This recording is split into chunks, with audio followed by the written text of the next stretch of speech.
नमस्कार। आज हम बात करेंगे शुक्र देव के कुंडली के खंड नंबर 12 के बारे में। ये हमारा लास्ट टॉपिक है शुक्र देव का। इसके बाद नेक्स्ट प्लैनेट है मंगल, जो बहुत ही इंपॉर्टेंट प्लैनेट है। हम बार बार बात करते हैं मंगल बद मंगल नेक, तो मंगल बद क्या है, मंगल नेक क्या है, ये सब कुछ क्लियर हो जाएगा।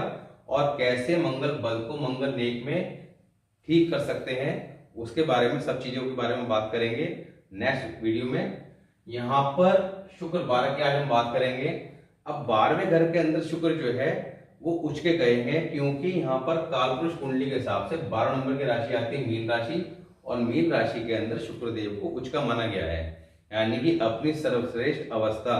क्योंकि कोई भी प्लैनेट जब उच्च की स्थिति में होता है तो अपनी बेस्ट पोजीशन में होता है, पर क्या वो आपकी कुंडली के अंदर बेस्ट पोजीशन का रिजल्ट दे रहा है या नहीं दे रहा है।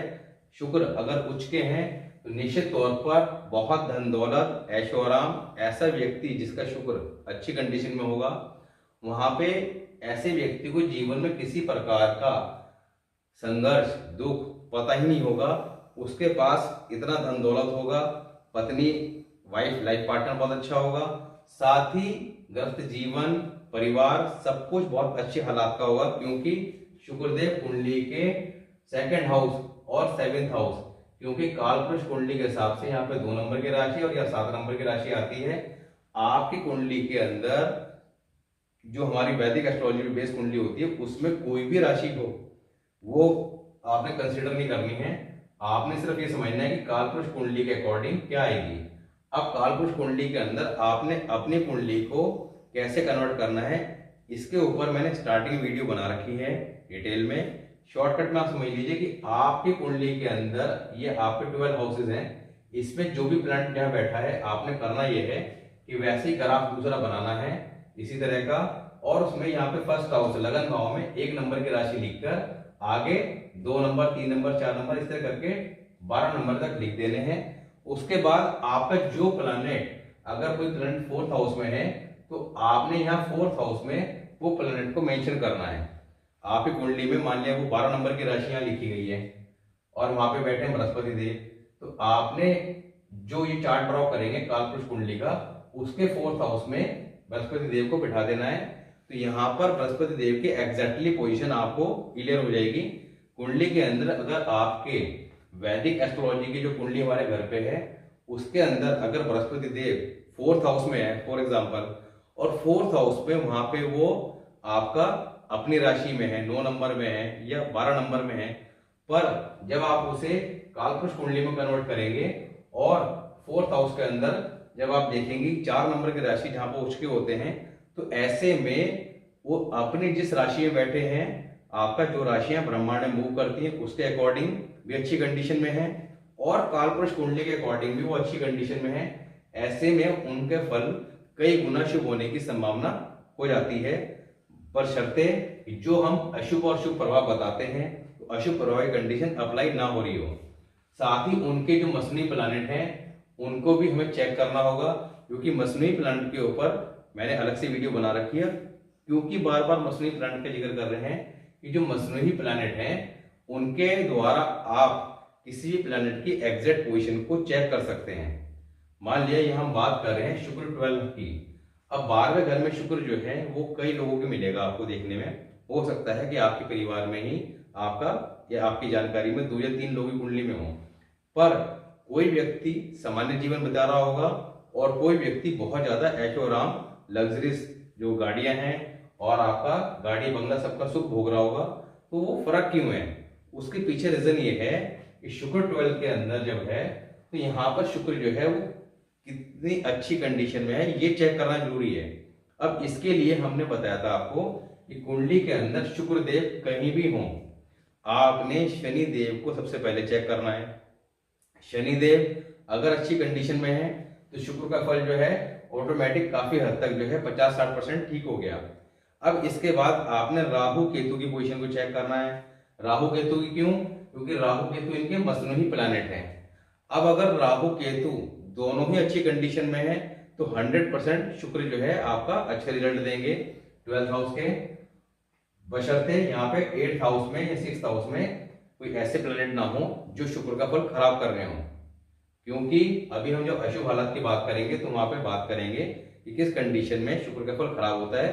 तो शुक्र कायम हो, कायम के लिए बताया था कि कोई प्लैनेट जब अपनी अच्छी पोजीशन में होता है उस पर किसी तरह का बैड इफेक्ट दृष्टि या युति से ना पड़ रहा हो, तो ऐसे में वो अपना 100% रिजल्ट देता है।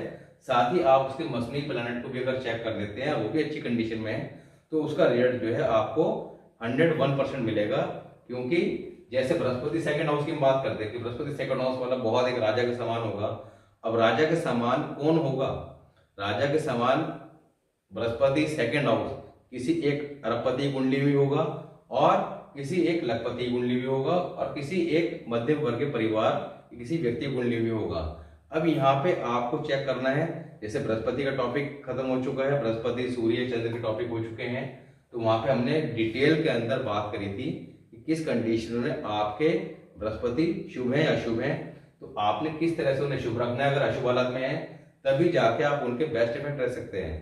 क्योंकि जो ग्रह नेचुरली कुंडली के अंदर शुभ कंडीशन में है तो वहां पे व्यक्ति को कभी जिंदगी में जल्दी से कुंडली वगैरह दिखाने की जरूरत ही नहीं पड़ती। तो यहाँ पर बृहस्पति देव को अगर आप चेक करते हैं तो वहां पे बृहस्पति देव के साथ ही आपने मसनही प्लैनेट जो बताए गए हैं उन्हें भी चेक करना है। अगर वो भी अच्छी कंडीशन में है तो सेकंड हाउस में या फोर्थ हाउस में, थर्ड हाउस में, फिफ्थ हाउस में, फर्स्ट हाउस में जहां बृहस्पति देव बहुत अच्छा फल देते हैं वहां पे उनका फल बहुत ज्यादा शुभ मिलेगा। तो ये स्थिति पता लगती है कि आपके बृहस्पति देव कितना धन देने वाले हैं, क्योंकि वो धन के कारक हैं। तो यहाँ पे इसी तरह हम बात करें शुक्रदेव की, शुक्रदेव भी धन के हैं क्योंकि माता लक्ष्मी कहा गया है। तो सबसे पहले आपको शनिदेव की पोजीशन चेक करनी है।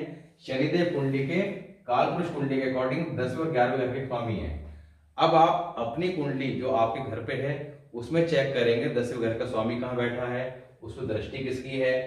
तो मेरा तो 10वें घर का स्वामी उसकी कंडीशन में है, पर कोई काम धंधा ठीक है नहीं, नौकरी में कोई खास है नहीं, प्राइवेट जॉब कर रहे हैं, वहां भी दिक्कत है। तो इसके पीछे रीजन क्या है? आपने सबसे पहले कुंडली में शनिदेव को चेक करना है, क्योंकि शनिदेव आपकी जो वैदिक एस्ट्रोलॉजी की बेस कुंडली है उसमें किसी भी घर के स्वामी हो, 10 और 11 नंबर की राशि यहाँ तो इस घरों में लिखी है, 10 और 11वें घर में हो सकता है कि आपका थर्ड हाउस और इसमें हो, कि किसी भी हाउस में 10 और 11 नंबर की राशि आ रही हो, तो वहां पर आपने शनिदेव को ठीक करना है। अब कुछ चीजों को आपने बिना देखे हुए ठीक करना है। अगर काम धंधे की, कैरियर की समस्या है तो आप शनि की रेमेडी स्टार्ट कर दीजिए। अब शनि की रेमेडी क्या है?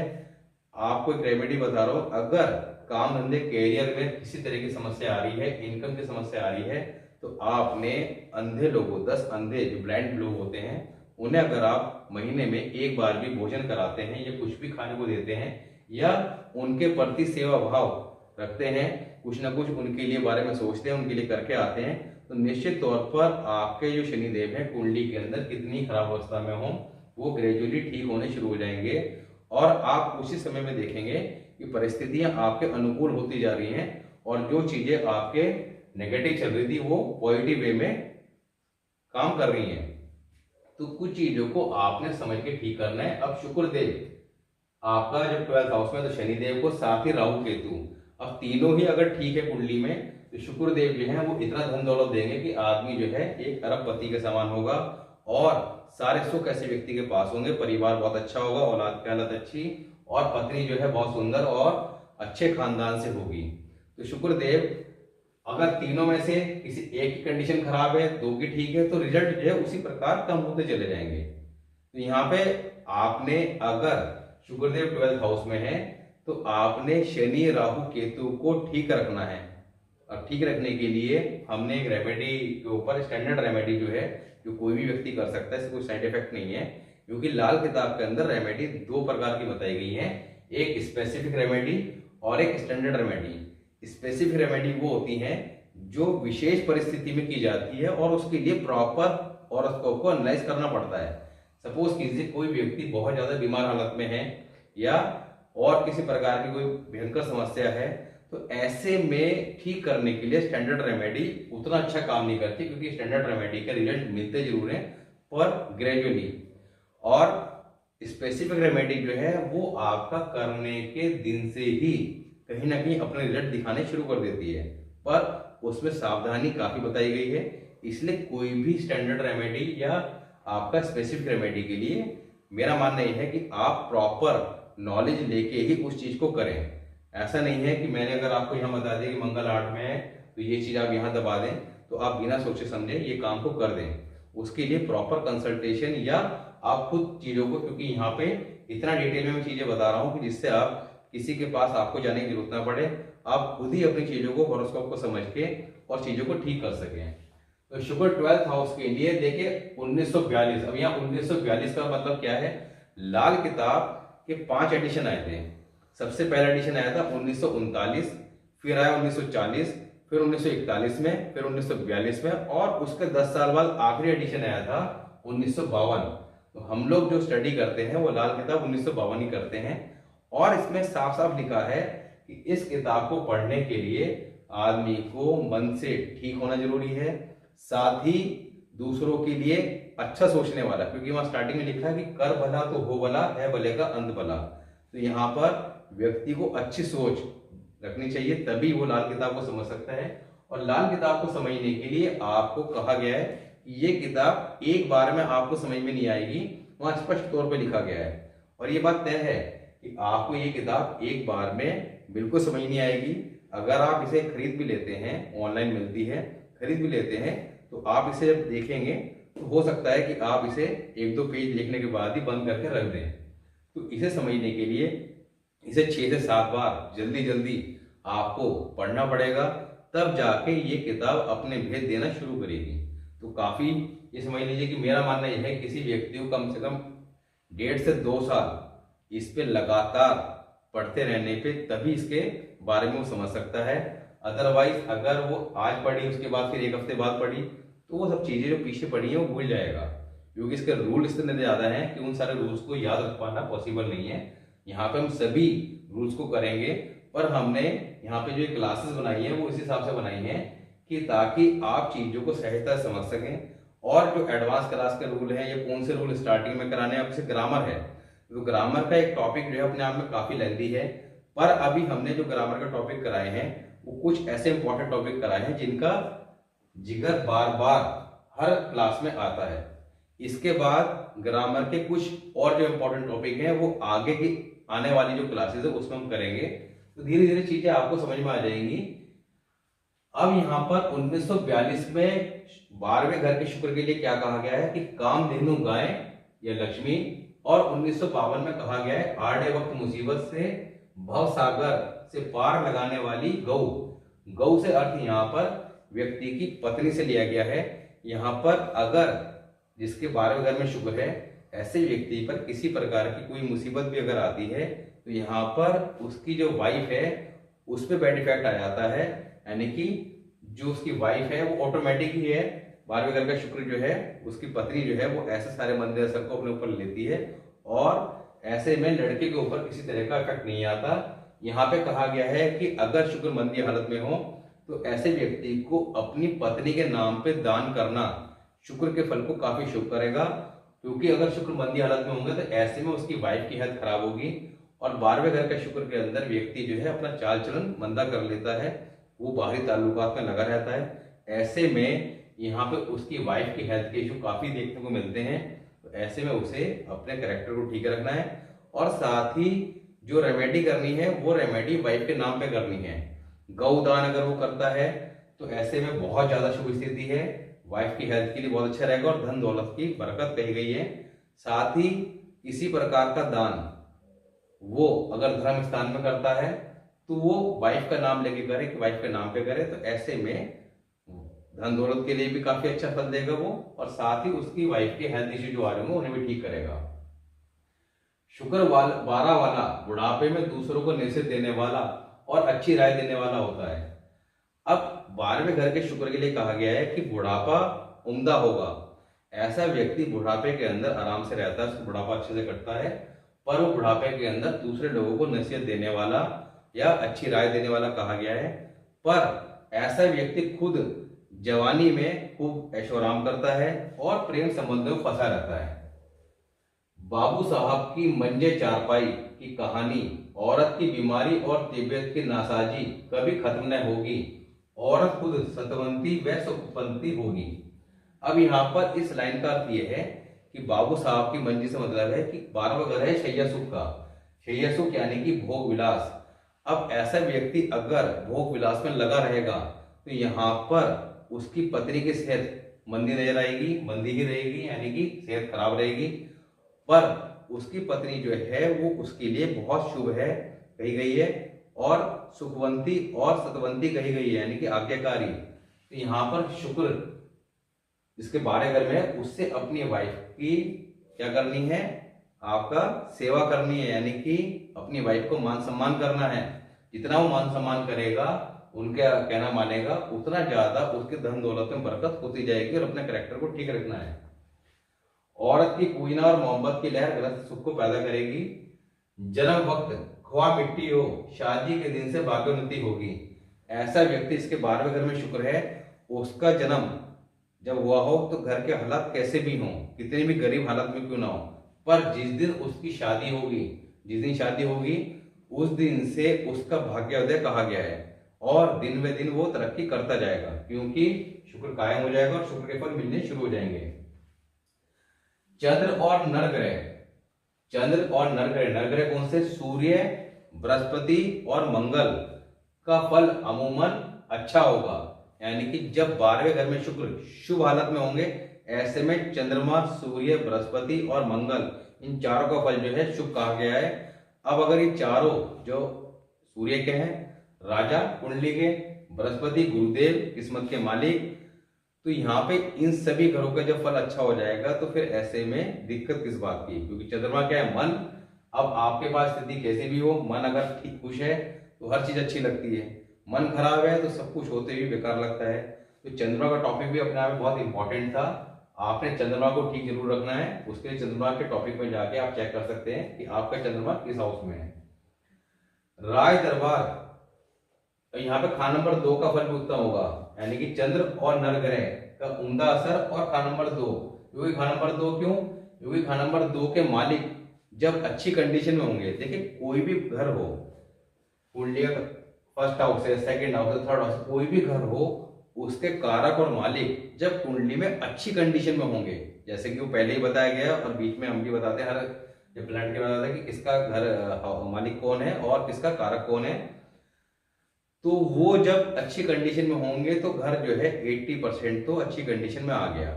जब अच्छी कंडीशन में आ जाएगा तो वो घर जिन चीजों का कारक है उनके संबंध में वहां पे आपको शुभ फल प्राप्त होंगे। अब सेकंड हाउस जब अच्छी कंडीशन में होगा तो सेकंड हाउस किसका, धन का, परिवार का।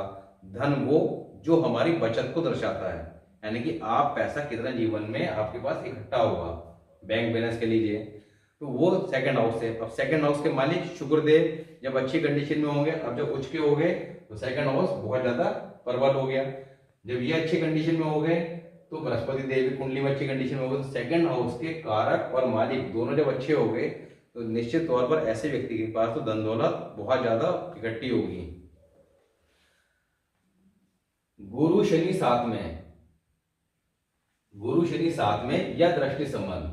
अब गुरु शनि अगर 7वें घर में है शुक्र 12 के समय, या दृष्टि संबंध, दृष्टि संबंध कहाँ होगा, मान लीजिए शनि 10वें घर में है और गुरु यहाँ पे है, ये दृष्टि के टॉपिक में क्लियर दिया गया। 4th हाउस की जो दृष्टि है वो जाती है 10th हाउस में, फर्स्ट हाउस की जाती है 7th हाउस में, थर्ड हाउस की जाती है 11 और 9 में, और 5th हाउस की जाती है आपका 9 में, 6th हाउस की 12th हाउस में, 8th हाउस की 12th हाउस में, 8th हाउस की आपका सेकंड हाउस में। तो ये आपका दृष्टि के टॉपिक में क्लियर किया हुआ है, तो वहां पे जाके आप चेक कर सकते हैं प्रॉपर वे में। शनि और बृहस्पति का कुंडली के अंदर अगर दृष्टि संबंध है लाल किताब के अकॉर्डिंग, और या शनि बृहस्पति दोनों इकट्ठे 7वें घर में है, तब ऐसे में कहा गया है कि ऐसे व्यक्ति के पास धन दौलत की कोई कमी नहीं होगी, और परिवार और औलाद का सुख भी उत्तम श्रेणी का होगा, पर पत्नी दुखिया ही होगी। ऐसी व्यक्ति की पत्नी जो है वो कहीं ना कहीं दुखी हालत में ही या परेशान ही मिलेगी। बुध 2 और 6 में या कायम, बुध सेकंड हाउस में हो या 6th हाउस में और कायम हो। कायम से मतलब ये है, कायम ग्रामर का टॉपिक है। अब ग्रामर का टॉपिक बताया था कि कायम ग्रह कौन से होते हैं, जब कोई ग्रह अपने अच्छी अवस्था में हो और उस पर किसी दुश्मन ग्रह का कोई मंदा असर ना रहा हो, ऐसे में वो ग्रह अपना 100% रिजल्ट देने के लिए स्वतंत्र होता है। तो यहाँ पर सेकेंड हाउस में जब बुध है तो 8th हाउस में कोई प्लैनेट ना हो। इसके अलावा 6th हाउस के अंदर अगर बुध है तो सेकेंड हाउस में कोई प्लैनेट ना हो। तो यहाँ पर या कोई प्लैनेट हो तो वो उसका मित्र हो। जैसे आपका बुध यहाँ है तो शनि हो तो कोई दिक्कत नहीं। तो ऐसे में जब बुध और सेकेंड हाउस में या 6th हाउस में और कायम हो तब क्या कहा गया है, रागी शायर ऐसे व्यक्ति कवि हो सकता है, सिंगर हो सकता है, भंडारों का मालिक बहुत पैसे वाला, उम्र लंबी 96 ईयर उम्र कही गई है, और चाहे वो मर्द हो या औरत हो, पति या पत्नी जिसकी भी कुंडली में होगा उसकी उम्र 96 साल कही गई है, यानी कि लंबी उम्र का मालिक होगा, खूब धन दौलत होगी, और ऐसे व्यक्ति सिंगर हो सकता है या कवि इत्यादि या शायर हो सकता है। राय दरबार हरदम उत्तम, शुक्र 12 के समय सूर्य का फल बहुत अच्छा रहेगा। जैसे कि यहाँ बताया था, राय दरबार यानी कि सूर्य क्या है हमारा, राय दरबार यानी कि सरकार के संबंध में कोई भी काम करना बहुत उत्तम श्रेणी का फल देगा। औरत का सुख कम से कम 37 साल जरूर होगा। शादी होने के दिन से 37 साल तक उसकी पत्नी का साथ अवश्य देखने को मिलेगा, और गृहस्थ सुख भी उत्तम श्रेणी का होगा। ये हमने बात करी शुभ हालत के बारे में। अब बात करते हैं अशुभ हालत के बारे में। अब मंदी हालत में क्या लिखा है, 2 7 खाली या मंदे, दूसरा घर और 7वां घर खाली हो, शुक्र 12 के समय या मंदे हो। अब मंदे कब होंगे, जब इनके अंदर कोई ग्रह बैठकर अशुभ हो रहा होगा, या कोई प्लैनेट हो तो वो बैठ के जब यहाँ पे अशुभ हो रहा होगा। जैसा कि अभी तक हम बृहस्पति, सूर्य और चंद्र और साथ ही शुक्र का तो चल ही रहा है टॉपिक, इन 3 की बात कर चुके हैं। बाकी जो प्लैनेट है उनका भी क्लियर हो जाएगा आने वाले क्लासेस में। तो अगर कोई ग्रह यहाँ बैठा है, जैसे मैंने आपको बताया था कि कोई भी प्लैनेट चाहे वो किसी घर में कितना ही शुभ क्यों ना हो, वहां बैठकर भी मंदा असर दे सकता है। क्योंकि जैसे शुक्र 12th हाउस के समय आपका बहुत शुभ कहे गए हैं, पर मंदा असर भी देते हैं, जिसकी हम बात कर रहे हैं अभी।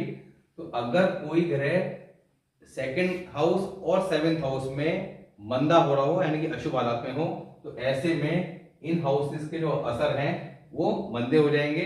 यहाँ पे अगर ये अगर मंदे हो रहे हो या दूसरा 7वां घर खाली हो, ऐसी कंडीशन में क्या लिखा है, शुक्र मिट्टी की तरह बुरा फल देगा। अब यहाँ पर शुक्र का फल बहुत ज्यादा बुरा हो जाएगा। जब शुक्र बहुत ज्यादा अशुभ हालत में हो जाएंगे तो ऐसे में धन दौलत की कमी, गृहस्थी खराब और पत्नी की सेहत मंदी, तो यहाँ पर काफी ज्यादा अशुभ असर देखने को मिलेंगे। अब नेक्स्ट है बुध मंदा हो। अब कुंडली के अंदर बुध कहीं भी हो पर अगर अशुभ हालत में हो, ऐसे में क्या लिखा है, औरत खुद जुबान और औरत आराम सबके सब मंद असर होंगे। यानी कि बुध अगर खराब हालत में है तो ऐसे में ऐसे व्यक्ति की औरत, लिखा है औरत खुद जुबान, यानी कि ऐसे व्यक्ति की औरत जो है वो जुबान की अच्छी नहीं होती, और साथ ही ऐसे व्यक्ति को औरत का सुख नहीं मिलता। Rahu 2 7 6 12, Rahu second house, 6th house, 7th house और 12th हाउस।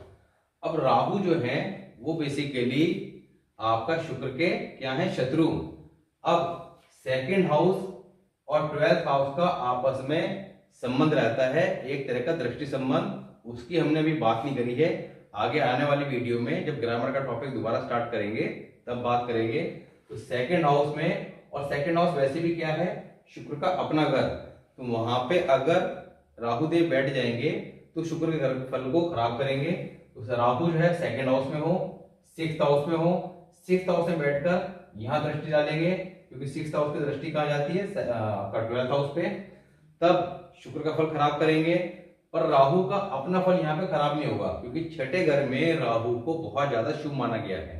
और छठे घर का राहु जो है, जब आपकी कुंडली के अंदर अगर छठे घर में राहु है तो ऐसा राहु जो है वो आदमी को अचानक करोड़पति से करोड़पति बना देता है, और वो सब कुछ अचानक ही करता है। आप सोचेंगे कुछ होगा कुछ, आप सोचेंगे कि कल मुझे जो है, कल कुछ नहीं होने वाला, ये काम मेरा कैसे होगा, अचानक आपको ऐसी न्यूज आएगी कि आपका ये काम हो गया। तो ऐसी स्थिति छठे घर का राहु देता है। साथ ही ऐसा राहु जो है वो आदमी को थोड़ा सा गलत तरीके से धन कमवाता है। राहु का टॉपिक आएगा तो बहुत इंटरेस्टिंग टॉपिक है राहु का, तब आपको क्लियर करेंगे। तो छठे घर का राहु जो है वो दृष्टि डालता है शुक्र पे, तो राहु वैसे अपना फल अच्छा रखेगा, पर यहाँ पे शुक्र का फल मंदा कर देगा। साथ ही सातवां घर, अब सातवां घर भी जैसे यहाँ पे सेकंड हाउस में राहु मंदा था क्योंकि शुक्र घर में था, इसी तरह सातवां घर भी शुक्र का है, वहां भी राहु मंदा असर देगा। इसके साथ ही 12वें घर में राहु को काफी ज्यादा अशुभ कहा गया है। हालांकि राहु 12वें घर के कारक हैं, पर राहु केतु जिन घर के कारक हैं, राहु 12वें घर के और केतु छठे घर के कारक हैं, पर कारक होने के बावजूद ये उन घरों में हमेशा मंदा असर देते हैं, जैसे केतु छठे घर में बहुत ज्यादा अशुभ कहा गया है, इसी तरह राहु की जो 12वें घर में बहुत ज्यादा अशुभ कहा गया है। अब शुक्र 12वें घर में होगा, साथ में राहु जो 12वें घर में पहले से ही अशुभ असर देता है और साथ ही शुक्र का दुश्मन है, तो ऐसे में शुक्र का फल बहुत ज्यादा खराब कर देगा। तब ग्रस्त 25 साल तक मंदा, यानी कि अगर राहु की स्थिति है तो गृहस्थी का सुख जो है 25 साल तक मंदा रहेगा। नीली गाय, देखिए नीला जो कलर है वो राहु का है, तो यहाँ पर नीली गाय मुबारक न होगी, तो नीले रंग की गाय जो है वो यहाँ पर रखने की मनाही की गई है, या ऐसे व्यक्ति को नीली गाय घर में लानी या उसकी सेवा करनी मना की गई है अगर राहु इन हाउसेस के अंदर है। राहु की आशा का साथ और ताल्लुक भी मंदा होगा। अब राहु की आशा क्या है, आपका जैसे बिजली का सामान, तो राहु के संबंध में कोई भी काम जो राहु का सामान है, कोयला, कच्चा कोयला, बिजली का सामान, इस तरह इलेक्ट्रॉनिक आइटम, तो राहु के संबंध में, राहु क्या है ससुराल का कारक, तो ससुराल के ताल्लुकात, ससुराल के साथ मिलकर काम करना, ये राहु के साथ जो भी चीजों के वो कारक हैं या जो उनके संबंधी हैं उनके साथ अगर किसी तरह का ताल्लुकात रखते हैं, तो यहाँ पर राहु जो है शुक्र के फल को और ज्यादा मंदा कर देगा। अब मंदी हालत में हर मुसीबत के वक्त पहले खुद उसकी औरत मुसीबत को झेलेगी, जैसा आपको स्टार्टिंग में भी बताया था, और उसके मर्द को कोई तकलीफ ना होगी, इससे उसकी सेहत मंदी ही रहेगी। जब शुक्र 12वें घर में खराब हालत में होंगे जैसे यहाँ बताई है, ऐसे में पत्नी की सेहत तो खराब ही रहेगी, पर टेवे वाला जिसकी कुंडली है उस पर किसी तरह का कोई बैड इफेक्ट नहीं आएगा, हेल्थ के मामले में किसी तरह का बैड इफेक्ट नहीं आएगा, धन दौलत की तो कभी होगी, इससे उसकी सेहत मंदी रहेगी। उसके हाथ से दान करना शुभ रहेगा, यहाँ पर पत्नी के हाथ से दान करवाना बहुत शुभ फल रहेगा उसकी सेहत और धन दौलत के लिए। साथ ही वैसे ही औरत के नाम पर, यानी कि अपनी पत्नी के नाम पे गौदान करना या उसके नाम पर दान करना धन दौलत सेहत सब में बरकत देगा। ऐसा व्यक्ति नास्तिक ना हो, ऐसा व्यक्ति जिसके 12वें घर में शुक्र है, क्योंकि 12वां घर किसका है, बृहस्पति का। अब बृहस्पति 12वें घर का क्या कहता है, देखिए इसके 12वें घर में बृहस्पति है, ऐसे व्यक्ति को कम बोलना और जितना वो ईश्वर में ध्यान लगाता है, भगवान को याद करता है, ऐसे में धन दौलत उसके पास स्वतः ही आती चली जाती है, ऐसा कहा गया है। और ये देखने को मिलता है अगर ऐसे व्यक्ति ईश्वर को मानता है और धर्म के काम में लगा रहता है, तो बृहस्पति के बहुत शुभ फल प्राप्त होते हैं। अब यहाँ पर शुक्र कहाँ बैठे हैं, बृहस्पति के घर में, तो यहाँ पे बृहस्पति के अकॉर्डिंग ऐसे व्यक्ति को रहना है, यानी कि नास्तिक नहीं रहना, उसे आस्तिक रहना है, धर्म की मानना है, ईश्वर की पूजा पाठ करनी है, तो यहाँ पर काफी ज्यादा शुभ असर मिलेगा। और मंदी हालत के वक्त अगर बहुत बुरा दौर चल रहा हो, धन दौलत की कमी हो, ग्रस्त जीवन खराब हो, पत्नी की सेहत खराब हो, तो यहाँ पे एक बहुत अच्छी रेमेडी ये है कि राहु की रेमेडी करनी है। नीले फूल, नीला जो फूल है, नीला कलर बेसिकली राहु का है, नीले फूल पत्नी के हाथों शाम के वक्त। अब शाम के वक्त क्यों, क्योंकि दिन के 24 जो घंटे होते हैं उसके अंदर आपका जो समय है उसे डिवाइड किया गया है। ये भी हमने स्टार्टिंग की वीडियो में क्लियर किया हुआ है, जब आपका टॉपिक किया था किस्मत का ग्रह, और इसके अलावा एक टॉपिक में और क्लियर किया था, तो आपका स्टार्टिंग वीडियो में जाके आप चेक कर सकते हैं। तो वहां पर शाम का जो समय होता है सूर्य अस्त के बाद और रात्रि होने से पहले, इसे बोलते हैं राहु की पक्की शाम। तो शाम का समय यानी कि सूर्य अस्त होने के बाद, ऐसे में पत्नी के हाथों नीला फूल जो है वो 40 से 43 दिन 43 डेज कहीं बाहर वीरान जगह भी राहु की होती है। वीरान जगह जहां पे कोई आता जाता ना हो, उजड़ी हुई जगह जो होती है बाहर, कहीं शहर से बाहर जैसे होती हैं, वहां पे वीरान जगह पर आपने पत्नी के हाथ नीला फूल दबाना। ये आपके जो मंदे हालात हैं, जो किसी तरह की आपका किल्लत, दिक्कत, परेशानी पैसे की आ रही होगी, उसको आपका तमाम दुखों को दूर करेगा। साथ ही 12वें घर में जिसके शुक्र है, ऐसे व्यक्ति को सफेद गाय की पालना बहुत शुभ फल देती है, या सफेद गाय की सेवा करें। मेरे हिसाब से जब 12वें घर में शुक्र है और आपको मंदे हालात मिल रहे हैं, तो ये रेमेडी आप पत्नी के हाथ करा सकते हैं, 43 डेज वाली, जो नीले फूल वाली है।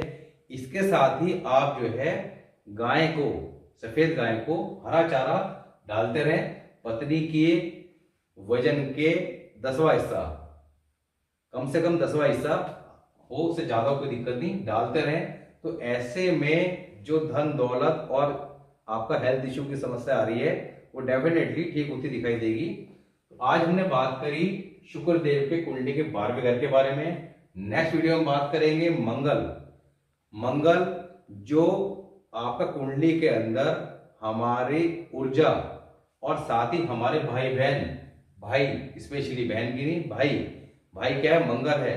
तो इन स्थितियों को दर्शाते हैं, और मंगल का शुभ रहना कुंडली में काफी जरूरी है, क्योंकि मंगल अगर खराब होता है तो ऐसा व्यक्ति स्वभाव से जिद्दी, उसे बिना बात पे गुस्सा आता रहता है।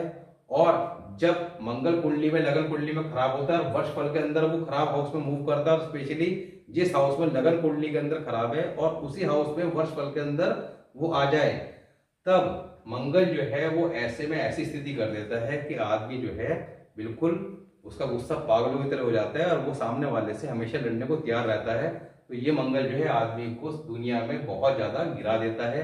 कोई आदमी ऐसे व्यक्ति को अच्छा नहीं मानता। बुध का फल भी यहाँ खराब हो जाता है, जुबान का कड़वा हो जाता है। यहाँ पे मंगल को ठीक कैसे रखा जाए, मंगल कब बहुत ज्यादा अशुभ फल देंगे, तो मंगल के 12 हाउसेस में किस तरह के प्रभाव है, इसके बारे में बात करेंगे। मिलते हैं नेक्स्ट वीडियो में, तब तक के लिए नमस्कार।